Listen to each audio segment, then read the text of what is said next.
সম্মানিত হাজিরিন, আমি আপনাদের সামনে পবিত্র কোরআন কারীমের 24 নম্বর সূরা সূরাতুন নূর এর 55 নম্বর আয়াত তেলাওয়াত করেছি।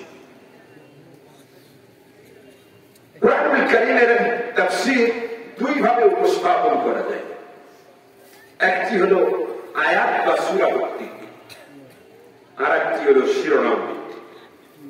আমি আজকে আপনাদের সামনে সূরা নূরের 55 নম্বর যে আয়াতটি তেলাওয়াত করেছি, এটা আয়াত বা সূরা ভিত্তিক কোন তাফসীর নয়, এটা হলো শিরোনাম ভিত্তিক। মানে আজকের আলোচনায় আপনারা কি জানবেন, কি শিখবেন, কি বুঝবেন, আমি এই শিরোনামটা আগে তুলে ধরতে চাই। তারপরে ওই শিরোনামকে প্রমাণ করতে যে সূরা নূরের 55 নম্বর আয়াতের তাফসীর করতে চাই। একটু দোয়া করে দেন, আল্লাহ যেন তৌফিক দান করে বলেন আমিন। সূরা সূরার ফজিলত এগুলো বলার চাই, কারণ আমাকে দেওয়া হয়েছে 40 মিনিট পরে। কত মিনিট পর? 40 মিনিট পর। 40 মিনিট খাইছেন আপনারা, আমার পরে আপনারা ছোটখাটো বাচ্চারা আওয়াজগুলো কিছু চাইছেন, ভলান্টিয়ার নাই এই মাহফিলে, একটা বাচ্চাকে ওখানে থাকতে দিন। আপনারা সুন্দরগঞ্জের এমন কোন অলিগলি নাই যেখানে আমি শাইখুল ইসলাম কোরআনের তাফসীর করি না। আপনারা আমাকে চেনেন, আমি গান গাইতে পারি না, গজল গাইতে পারি না, ঢং দিতে পারি না, ভূমিকা ছাড়াই আলোচনা করছি, কারণ আপনাদেরকে ঠকাইতে চাই। আর বাংলাদেশের বক্তারা করে কি জানেন, প্রথমেই খুতবার মধ্যে 15 মিনিট, তারপরে অতিথির নাম বলতে 15 মিনিট, যে বাড়িতে খাইছে সেই বাড়ির রান্নাটা কেমন হয়েছে এরা 15 মিনিট, গান গজল 15 মিনিট, ছাপান মারান কারো ফেরো তকবীর দিতে 15 মিনিট। 2 ঘন্টার আলোচনায় দেখা যায় 1.5 ঘন্টায় এগুলো আজে। আরে কথা বলেন না কেন? আমাকে আজে মধ্যে কথা বলতে বাধ্য করবেন না। আপনাদের এই যে এখানে আওয়াজ ওখানে আওয়াজ, এটা আপনাদের লক্ষ্য। মনোযোগ দিয়ে শোনেন। আর আমি জানি সারা বাংলাদেশে যেই জনপদ গুলোতে কোরআনের তাফসীর বুঝাইয়া মানুষ আছে, তার মধ্যে সুন্দরগঞ্জ অন্যতম। এই মানুষগুলোর টাকা পয়সা তেমন নাই। এই সুন্দরগঞ্জের মানুষদের এরকম বিত্ত বৈভব, ঘরগুলো বিল্ডিং ঘরে ঘরে নাই, কিন্তু তাদের ইমানের ইমারত কঠিন শক্তিশালী। কথা বলে আমি খুব ভালো করে জানি, এই জন্য আমাকে সাইড করতে দিবেন। আমি ডাইরেক্ট আলোচনা করতে চাই। মুসলমান ভাইরা, যে কথাটি আমি বলতে চাচ্ছি সেটি হলো, আজকের আলোচনায় আপনারা কি শিখবেন সেটি হলো এই, আজকে গোটা পৃথিবীর মানচিত্র যদি হাতে নিয়ে আমরা দেখি, তাহলে দেখতে পাই গোটা পৃথিবী মানচিত্রে সবচেয়ে বেশি নির্যাতিত, নিগৃহীত, পদদলিত, পদবঞ্চিত, নিষ্পেষিত যে জাতি, সেই জাতিটার নাম হল মুসলমান জাতি। কথা বলেন ঠিক না? সব জায়গায় মুসলমানেরা মার খাচ্ছে, সব জায়গায় যারা ইসলামের কথা একটু হক সুরে বলতে চাচ্ছে তাদের কণ্ঠকে রোধ করে দেওয়া হচ্ছে। আজকে আমেরিকা মানবতার কথা বলে, ওরা মানবতার কথা তখন বলে যখন রাশিয়া ইউক্রেনকে আক্রমণ করল, তখন তারা মানবতার দরদি সাজল। কিন্তু এই মানবতার ফেরিয়াওয়ালা মহাভণ্ডরা শত বছর ধরে আমাদের প্রাণ প্রিয় দ্বিতীয় কিবলা বাইতুল মাকদাসকে জবরদখল করে আছে ইহুদি খ্রিস্টান ইহুদিরা। সেই বাইতুল মাকদাসে হাজার হাজার বোনেরা বঞ্চিত হচ্ছে, নিজের দেশের মাটিতে তারা বস্তুহারা হচ্ছে। দিনের পর দিন নির্যাতনের স্টিম রোলার চালিয়ে নিজের দেশ থেকে মুসলিমদেরকে বের করে দেওয়া হচ্ছে। সেইখানে মানবতার ফেরিয়াওয়ালা তথাকথিত আমেরিকার কথা বলে না। কথা বলে না। আমার সময় একেবারে কম, স্পষ্ট ভাষায় শুনে রাখুন। আজকে গোটা পৃথিবীতে মুসলমানদের অবস্থা এমন হয়েছে নাজুক, আমরা সবাই তো তার সই করেছি। আমরা অনেকেই বলছি হাল ছেড়ে দিচ্ছি, অনেকেই মনে করছি আর বুঝি পৃথিবীতে ইসলাম বিজয়ী হবে না। অনেকেই ভাবছি আর বুঝি পৃথিবীতে ওমরের সেই লাল সূর্য খেলাফতের উঠবে না, আর বুঝি পৃথিবীতে সব লোকের শাসন কায়েম হবে না, আল্লাহর আইন চাই বাস্তবায়ন হবে না। যে সমস্ত মানুষেরা হতাশ হয়ে গিয়েছেন, আজ থেকে ১৩,০০০ বছর আগে সাহাবায়ে কেরামরাও এরকম হতাশ হয়েছিলেন। এর আল্লাহর নবীর সাহাবায়ে কেরামরা এত বেশি হতাশ হয়ে গিয়েছিলেন, সাহাবায়ে কেরামরা ভাবলেন আর বুঝি পৃথিবীতে আমরা মাথা উঠায় দাঁড়াতে পারব না। আল্লাহর নবীর সাহাবীরা যখন হতাশ হয়েছিলেন, সেই সময় আল্লাহ রাব্বুল আলামিন সূরাতুন নূরের ৫৫ নম্বর আয়াত নাযিল করে দিয়ে হতাশাগ্রস্ত সাহাবায়ে কেরামদের ঈমানকে মায়ার অ্যান্টিবায়োটিক প্রয়োগ করে আল্লাহ সতেজ করে দিয়েছিলেন। এমন সতেজ যে সাহাবায়ে কেরামরা এই আয়াত নাযিলের পরে এত চাঙ্গা হয়ে গিয়েছিল, রাস্তা দিয়া হেঁটে গেলে পরে মনে হতো হাজার হাজার কাফেররা ওদের কাছে মশা আর মাছির চেয়েও নিকৃষ্ট। চিৎকার মেরে বলেন সুবহানাল্লাহ।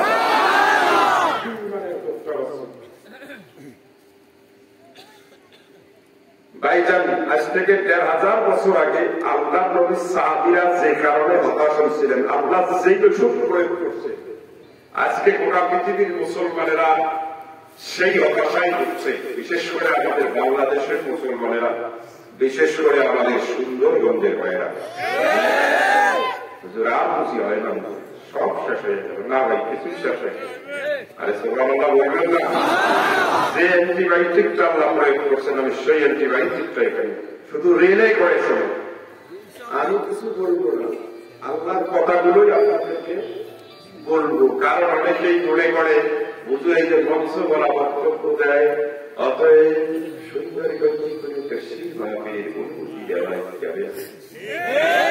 আমি আমার ভাইদেরকে বলি, আমার গোয়েন্দা ভাইদেরকে বলি, আমার পুলিশ প্রশাসনের ভাইদেরকে বলি, কলিকাতা তোমাদের মুসলমানের ভাই, আপনারা আসুন, বসুন, শুনুন, রেকর্ড করুন, আমরা কোরআনের বাইরে কোন কথাটা বলেছি।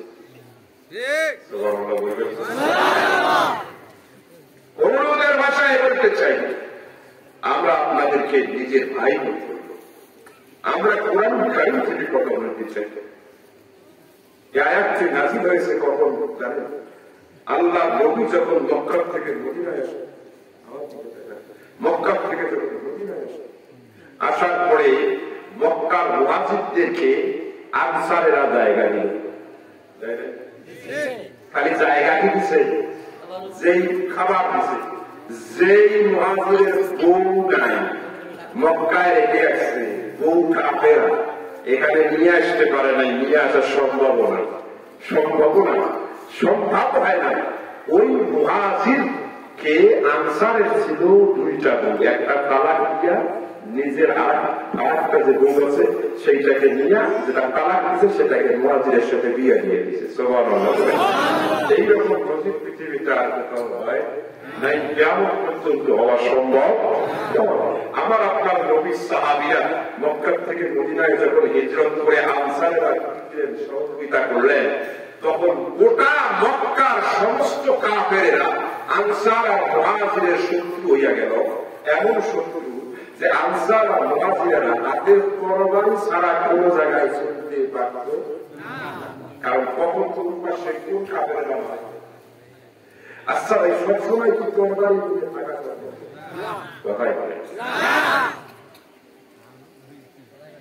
লেট্রিনে গেলেও তরবারি নিয়ে যাওয়া লাগে, খাইতে বসলেও তরবারি। ভয়ে থাকতো আনসার মুহাজিরেরা কখন কাফেররা কোন পাশে উপায় যায়। নবী করিম সাল্লাল্লাহু আলাইহি ওয়াসাল্লামের সামনে এসে সাহাবীরা বলল, হুজুর কতদিন আর এই ভয়ে থাকবে, কতদিন আর ওদের ভয়ে সবসময় আত্মরক্ষায় থাকবে? কি এখনো সেই কথা আছে না নাই? কতদিন চলবে জেল? আরে কতদিন আর পালিয়ে পালিয়ে বেড়াবো হুজুর? কতদিন আর মামলায় হাজিরা দিব হুজুর? এই কথা বলেন না কেন?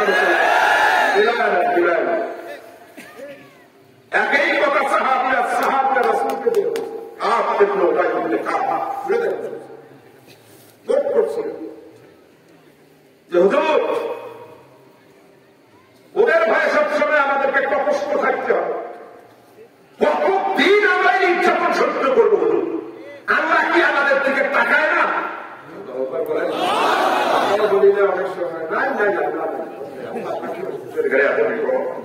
আরে কথা কম না কেন? এটা কিন্তু মুমিনের ক্ষোভ, মুমিনের ক্ষোভ।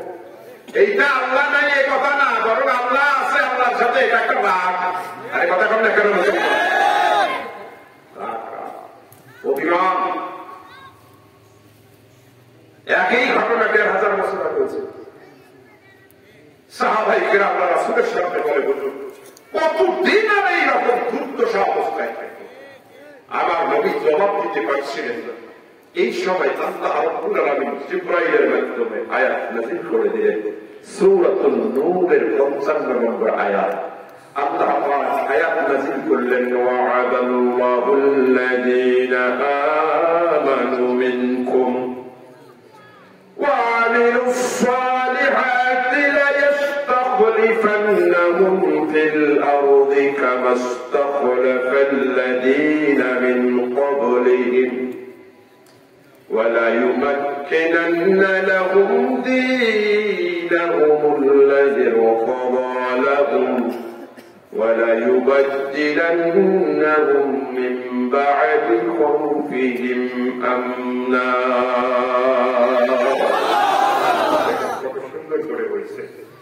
আল্লাহ নবী আমি আল্লাহ ওয়াদা, আল্লাহ এমনি পাইবে কি করছে ওয়াদা। আল্লাহ কি ওয়াদা খারাপ করে? নবী আপনি বলে দেন, আপনার সাহাবীরা যে পরিমাণ হতাশ হয়েছে, যে পরিমাণ ভেঙে গেছে, আমি আল্লাহ যেন কথা দিচ্ছি না, আমি আল্লাহ ওয়াদা করছি আল্লাযীনা তাদের সাথে আমানু মিনকুম তোমার মধ্যে যারা ঈমান এনেছে, নবী ওই সাহাবীদের মধ্যে যারা ঈমান এনেছে, ওয়া আমিলুস সালিহাতি এবং সৎকর্ম করেছে। আমি এই দুইটা সত্যওয়ালাদের দুইটা আমলকারী, ১ নম্বর ঈমান আনছে, ২ নম্বর সৎকর্ম করছে, আমি তাদের সাথে ওয়াদা করতেছি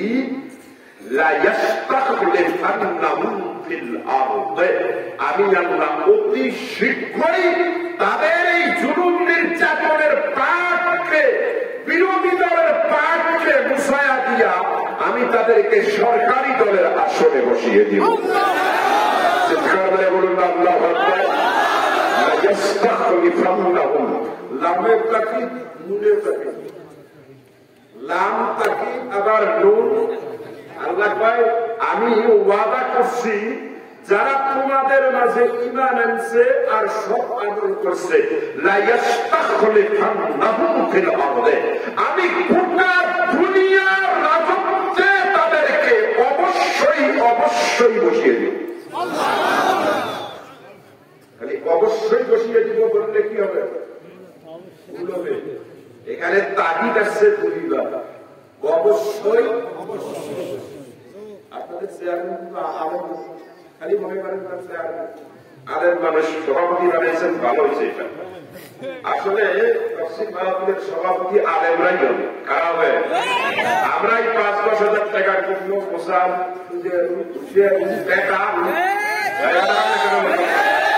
ওদেরকে সভাপতি বানাই, আর ও আসিয়া বসিয়া যখন থেকে কথা বলা শুরু করে, মুখটা কাউদের মতো খালা হয়, এরকম করে গালায় হাত দিয়ে ২০,০০০ টাকা।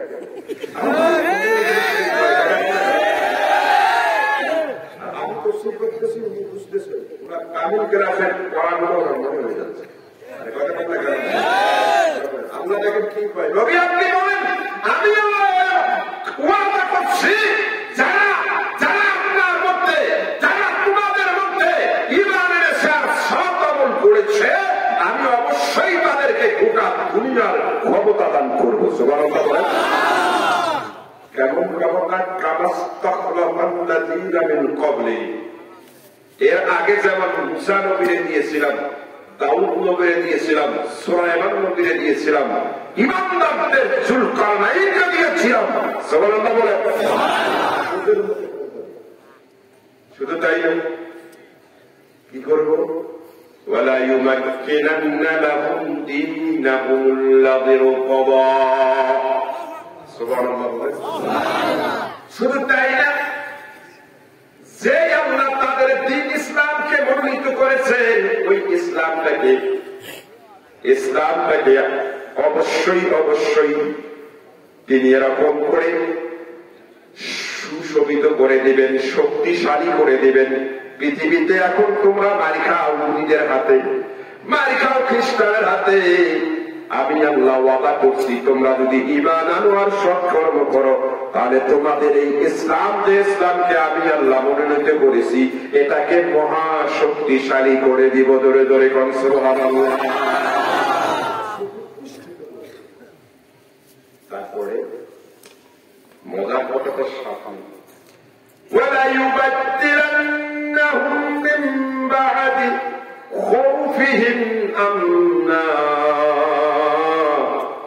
আমি আল্লাহ রব্বুল আলামিন বলছি, তোমরা যদি ঈমান আনতে পারো আর সৎকর্ম করতে পারো, 3 নম্বরের পুরস্কার হলো, এখন তো টেন্ডারবাজি চলে, এখন তো এরকম মারামারি চলে, এখন তো খুন চলে, এখন তো খুন চলে, এখন তো ধর্ষণ চলে, এখন তো এমন রাষ্ট্র আয়াত নামক একটা নিষ্পাপ বাচ্চারে যুবক ধরে নিয়ে যাইয়া 6টা টুকরা করে, মা বাবার কলিজা খালি করে দেয়, নিরাপত্তা নাই।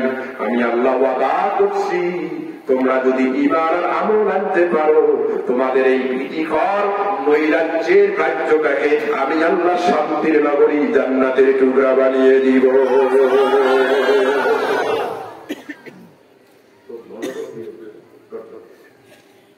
কাজ করা লাগবে 2টা, পুরস্কার হলো 3টা। কাজ করা লাগবে কয়টা? বলেন বলেন কয়টা? পুরস্কার কয়টা? কাজ 2টা আগে থাকে। একটা হলো ঈমান আনা লাগবে, 2 নম্বরে আমল। পুরস্কার কি? 1 নম্বরের পুরস্কার হলো, গোটা দুনিয়ায় যত শাসক আছে সব শাসকগুলোকে সেকেন্ডের ভিতরে ক্ষমতা থেকে নামাইয়া মুসলমানের পায়ের নিচে করে দিয়া মুসলমানদেরকে গোটা দুনিয়ার ক্ষমতা দিয়ে দিবে। কথা বুঝি বোঝেন না?